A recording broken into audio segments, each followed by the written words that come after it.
Friends பாருங்கள், இதுதான் வந்து ஆக்கி பாறைன்னு சொல்லுவாங்க. இந்த பாருங்க வேறு லெவலு மஜாவாக இருக்குது. எல்லாம் தூண்டில் புஷ் வந்து இப்போ தான் உயிரோடு இருக்கிறான் பையன் எப்படி ஓடுறான் பாருங்க. ஃப்ரெண்ட்ஸ் இது வந்து குழம்பு வச்சாலும் நல்லாயிருக்கும், ஃப்ரை பண்ணாலும் நல்லாயிருக்கும். வேறு லெவல் ஆக்கி பாறை அப்படின்னு சொல்லுவாங்க. அது ரொம்ப ரொம்ப டேஸ்ட்டாக இருக்கும் இந்த மீன். இப்போ பார்த்தீங்கன்னா உயிரோட வந்ததால் இப்போ நாங்கள் கட் பண்ணல. திரும்பவும் அண்ணாட்ட சொல்லி அப்படியே கடல்லே விட்டுறலாம் அப்படின்னு சொல்லிட்டு ஐடியா பண்ணியிருக்கோம். ஆனால் போகுமா என்னான்னு தான் தெரியல, பார்க்கலாம்.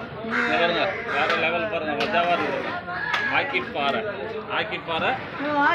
அது ஆய்குட்டி பாறைன்னு சொல்லுவாங்க, ஆக்கி பாறை சொல்லுவாங்க. சூப்பராக இருக்கு பாருங்கள், வேறு லெவலில் செம்மையாக இருக்கும். பைய பிள்ளைங்க வாயை திறக்கிறது பாருங்கள்.